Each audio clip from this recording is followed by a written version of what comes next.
It's harvest time. We've had an enormous amount of rain, so these guys are working hard now, trying to get caught up, I guess. There's 7 combines out in the field. Looks like we're running some class combines and some, I think those are Rostel mash. Not much different than Canada. Get all the combines you can and get her down. 1, 2, 3, 4, 5, 6. There's one more back there behind the trees. There's 7 of them over here anyway. There's a guy in the distance making hay bales back there.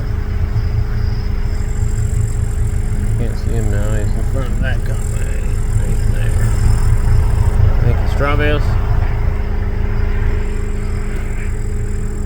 It's interesting, right? It's not much difference between the countries. We're all doing the same thing, engaged in the same activities. There we go.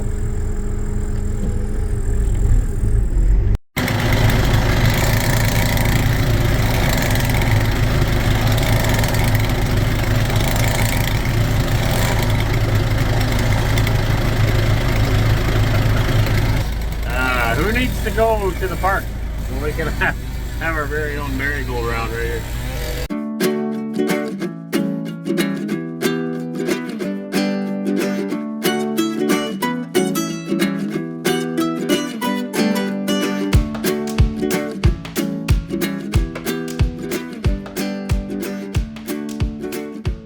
Good afternoon, everybody.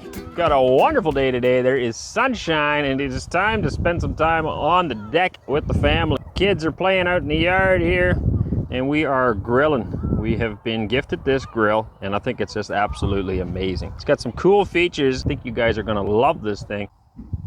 All right, the other nice thing with the gas grill, you're not fighting with any matches or a lighter or dirty charcoal. There's no mess. You just simply turn the knob. Comes with an automatic sparker and it's on.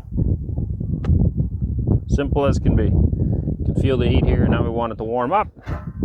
It's got a wonderful dial on here telling us the temperature.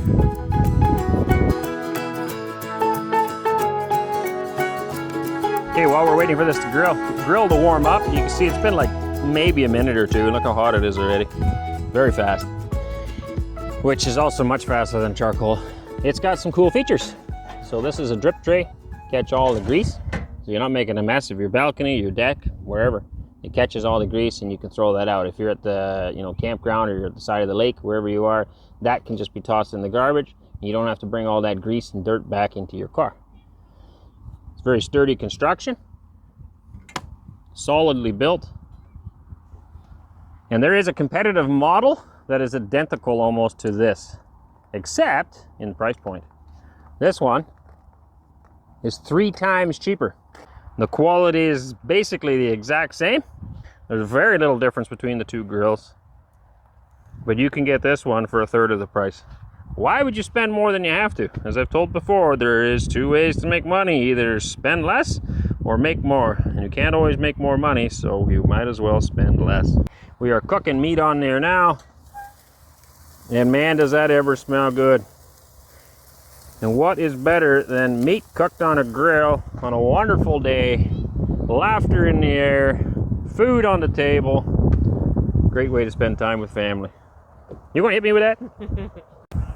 Another awesome feature with a gas grill, of course, is that you can control the temperature. If you have a charcoal grill, that is a lot harder to do, or if you cook over the fire, as we often do, it's very hard to control your temperature. You throw another log in and the temperature gets too high. On a gas grill, you can easily control. This particular grill has one knob for all of your setting, and you can either turn it down or turn it up. You want more temperature or less. And it comes up to temperature extremely fast. As we showed here in the video, we went from 0 to 200 in under 2 minutes. It was amazing. Come on guys, time to eat.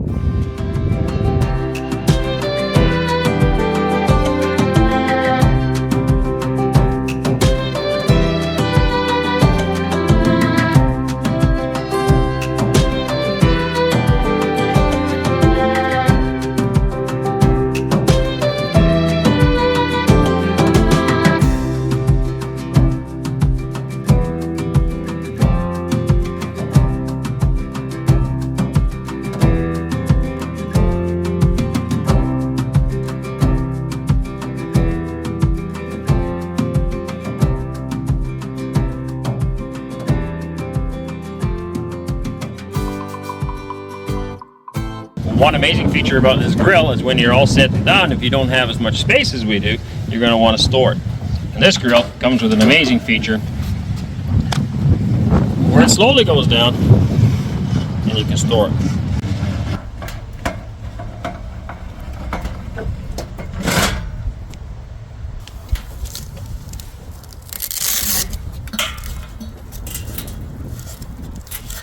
And simply put it away. Now this can be stored in an extremely small space. Look how thin it is. The other nice thing is it's extremely light. You can pick it up with one hand, no problem. You could take this with you camping, fishing, wherever you're going, heading to the lake with the family, bring your grill with you, which again you can't do with a conventional barbecue, and set it up, start cooking. Like I said, great way to spend time with the family in the beautiful sunshine. If you like this grill, I can guarantee you that I do. You can find this on Ozone and on Wildberries. The links are down below in the description. Check it out. Get your grill today. Save yourself a pile of money and enjoy the summer.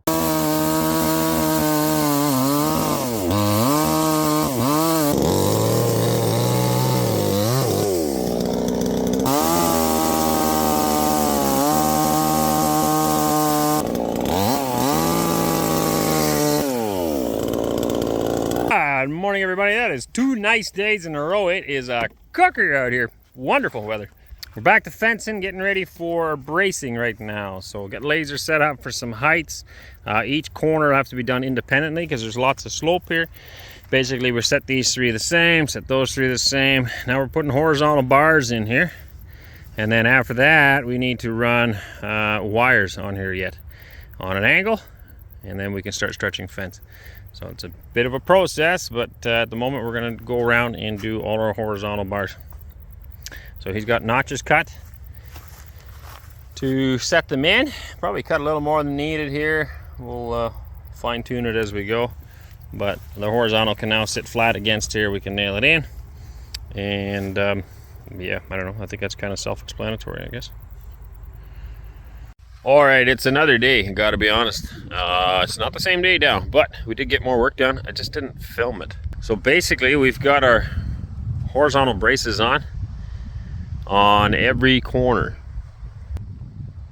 And that's how it goes. We notched these.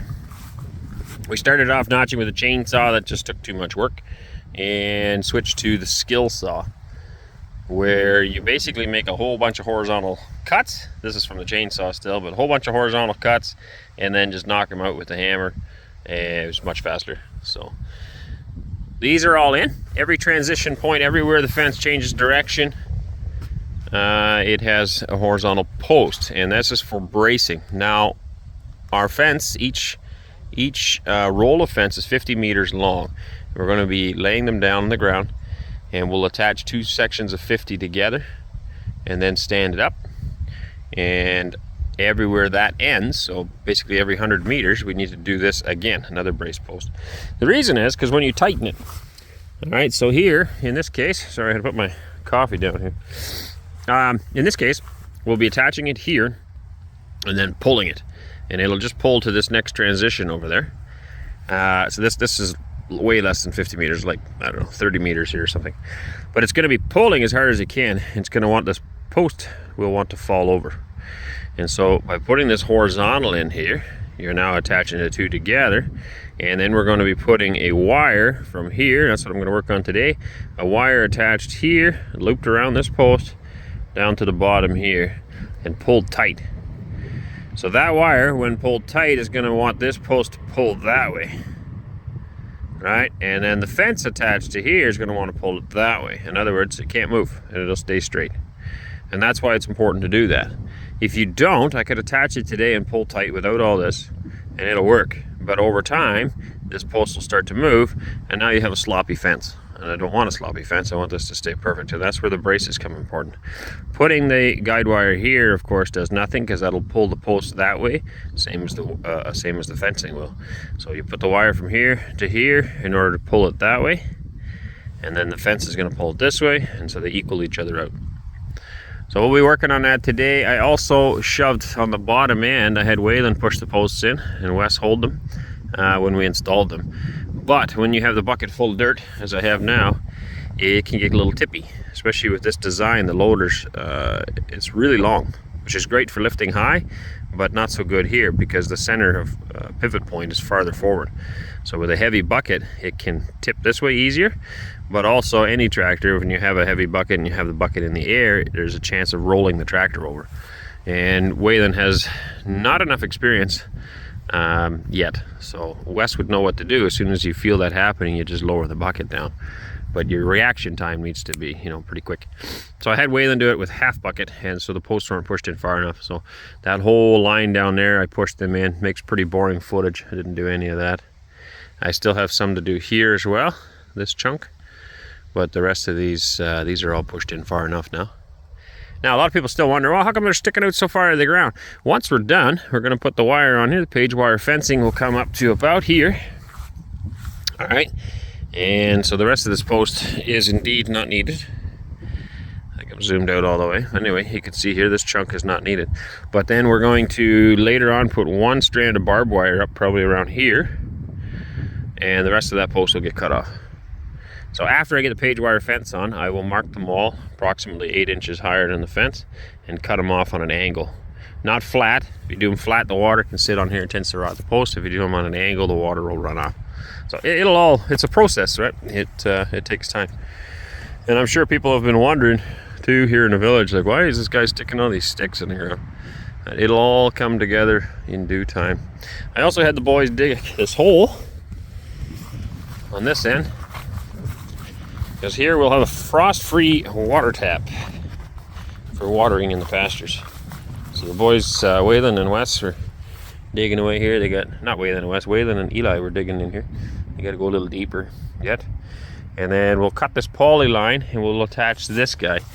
And this is a frost-free tap. Pretty common in the West. It took me a bit of searching to find one here, but they are available as well. And essentially what happens is when you open this, you lift this valve, water comes out the spigot.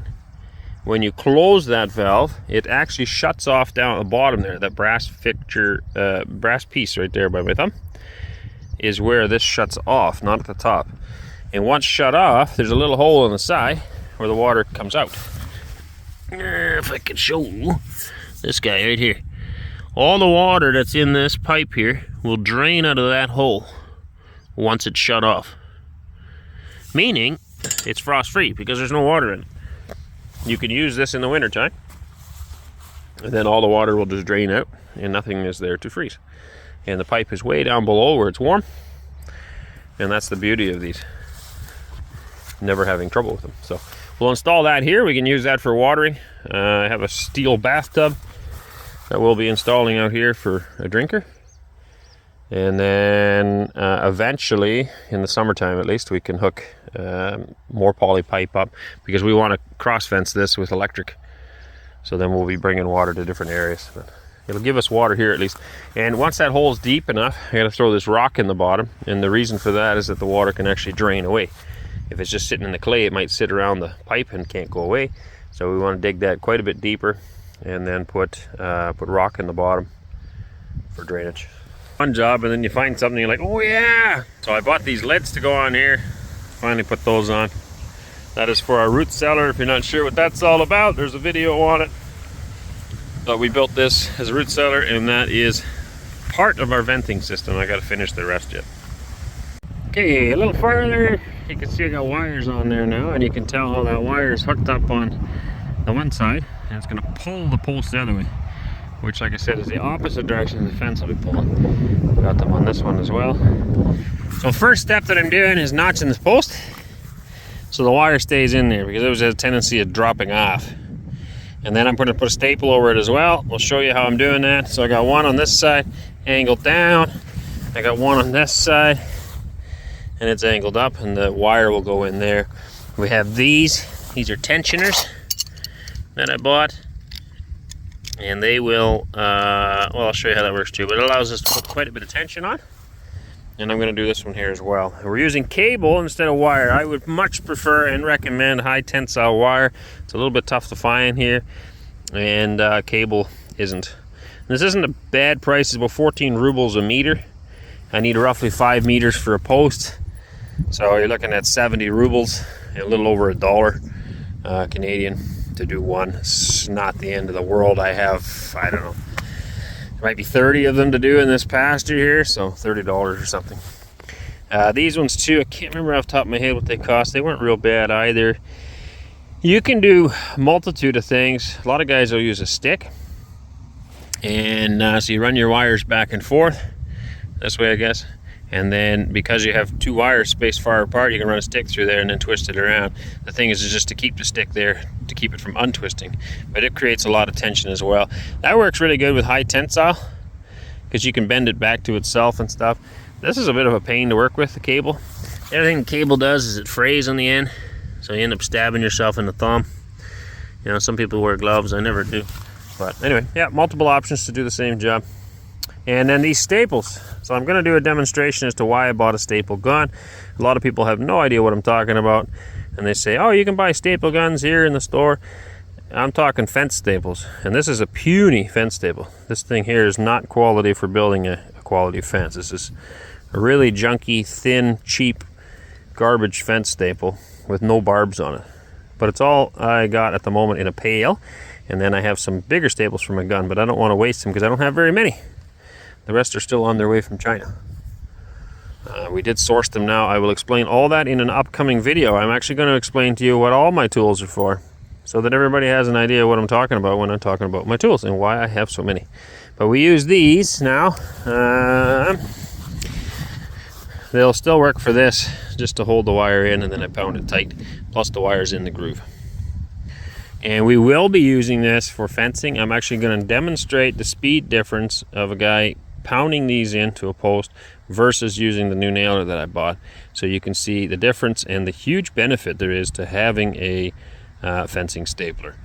If you're just doing a little teeny tiny fence somewhere, probably not worth it. But if you're doing miles of fence, a lot of it, 100% hands down, you're going to want to get a stapler, because it'll save your wrists, save your elbows, and save an enormous amount of time.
We got fence stretched, just the first little piece. This is actually new. I've put up a lot of fence, but never with the proper tools. We always make do. So this is nice and tight. Very happy with it. It's tied on this side, so now you can see there it would pull this way, and our strainer this way pulls the other way. So they set each other off and keeps it nice and straight. So good and tight. We've kept it about 4 inches off the ground, 10 centimeters, and we've got a couple staples in there. And then on the other end we have the stretching tool, and I'll show you how that all works. I didn't want to do it on camera the first time because we had no idea what we're doing, but I think we figured out a system now, and I'm pretty happy with it. So we got a nail everything on now. It's not tight. And I thought I'd demonstrate the difference between this stapler and hand stapling. So these are actually staples. They're big staples and they have barbs on them, so it's a much better quality staple than this. Yeah, perfect. Hold that up. You see the difference in size between these two. You can tell this guy's going to hold a lot better. Now, to pound those in takes a lot less effort than to pound one in this big. We're going to do a competition between the nailer pushing these in. If I had to do them by hand, obviously it would take longer. I'm just saying that these are pretty small staples. It shouldn't take that long to hammer them in. So we're going to do a competition between the nailer pushing these in and Wes putting those in. You up for that challenge, or do you want me to do it? You're pretty good with a hammer. Depends. Depends? Under pressure, not very good. Hopefully he doesn't hit his fingers. All right, so we'll see who's done first. Start the clock on this. So he's going to pick one post. I'll pick the other post. I don't want that one. Put the clock. Off to a great start. Just every other, eh, what?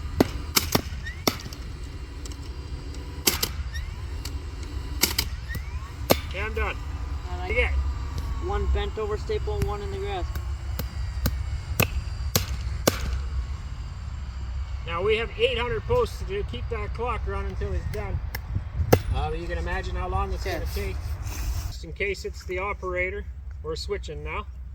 You're videotaping? Yeah. All right, start the clock.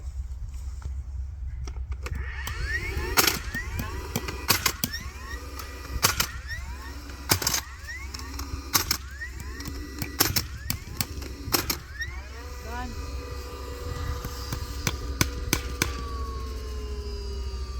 Finicky things are hard to get out of here, Nick.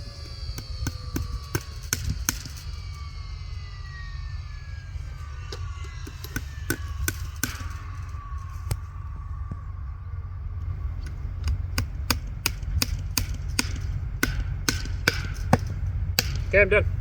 Well, no, we didn't get a lot of filming done, folks, because it rained. Again, who would have thunk it? I guess we still don't have enough water. So things got a little wet.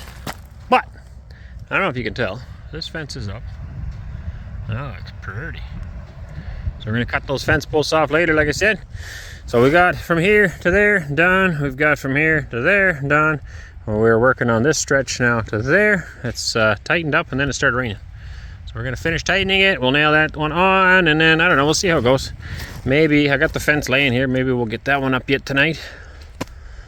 Really depends on the dark too. It looks pretty light out on camera, but it's starting to get dark. It was 7 o'clock at night. It's amazing how much earlier it gets dark now. But it's sure wet. Oh, that's the other thing I got done. I got our outside tap installed. Like I told you guys about the frost-free tap.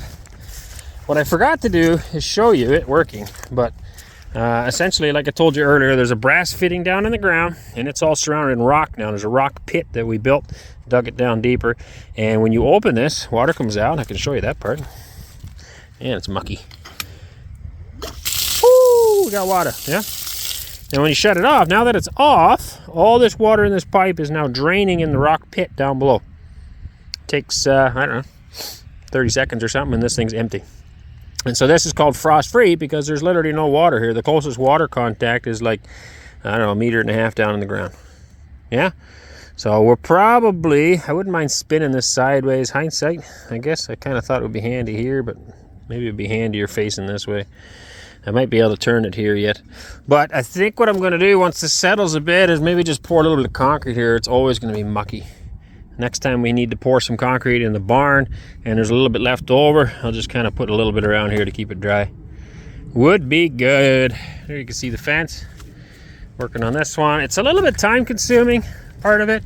You know, trying to get it all nice, but it's sure nice once it is nice. I don't know what the dinging is. Maybe Justin's lunch is ready or something. I don't know. They were just dinging. We just finished, or not lunch, supper. We just finished supper. So what we're doing, keep it off the ground about 4 inches. I like that, and it also allows me to run along with the whippersnipper later on and cut weeds without hitting the fence. Keep it down low. What I've never seen before, I moved to Russia, here they have weed whackers, whippersnippers, whatever you call them, weed trimmers. They have some with wheels. Okay, a lot of people at the dashes, actually, I haven't seen any lawn mowers here. People that cut their lawn here are all using weed trimmers or weed whackers. They have small lawns mostly. Most of their yards, actually, which makes more sense. Most of it is in the back and full of like vegetables, potatoes, carrots, you know, or they got flower gardens. It's beautiful. I love the backyards of the dashes. So they have actually very small amount of lawn, and it makes sense just to use a weed whacker. Anyway, they have wheels on them, so you can just kind of push it back and forth like a lawnmower almost. So I thought, hey, that would be perfect for doing the fence lines. I don't like weeds climbing up my fence. I like a nice clean fence. All right, what we've got going on, the far end's tied on. Basically the same thing Wes is doing now. We strip X amount. Can you hold that? We strip X amount of these vertical lines out, and that gives us a long run of just wire. We wrap that tight around the post and back to itself, as we did over there, and I believe I showed earlier in the video, can't remember. This is the tightener, okay, a fence strainer, and these things slip into these notches and hold the fence. The guy I bought the fence from also sells this thing as well as this. Now this is the cat's meow as far as tightening fence. We've done it with cable ones before as a pain. This is hands down better because there's no end to it. The cable ones, you're rolling it up and then you run out of room and you need to tighten more. Here there's no end. I can keep on tightening and I don't need that much. There's already a lot of tension on this fence. Wes has got it snugged up to where he likes it, and he's now going ahead and doing this.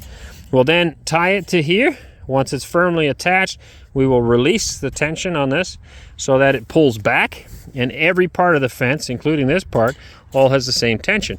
If we were to nail it on now, then this last chunk of fence would have basically no tension on it because it's floppy here, right? Whereas that is really tight. If we tie it to this post first and then release the tension, it'll spring back, giving everything a nice equal amount of tension, and then we'll nail it to the post. So that is what we're working on, and yeah, that's what it's going to be. I got a couple of crooked posts here I might have to straighten yet. I shoved them in a little farther, and unfortunately I put them a little bit crooked. I don't know if you can tell or not, but I can see it. But other than that, it's finally coming together. So if the weather holds, we should be able to finish this pasture this week.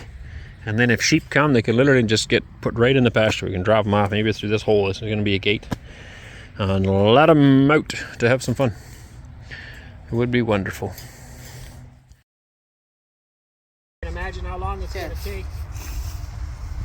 Maybe we should do another one with me stapling. Oh, these puny staples are horrendous. Toothpicks. We can just patiently wait this out, right? Just kind of sit there tapping our foot. Nothing to hit.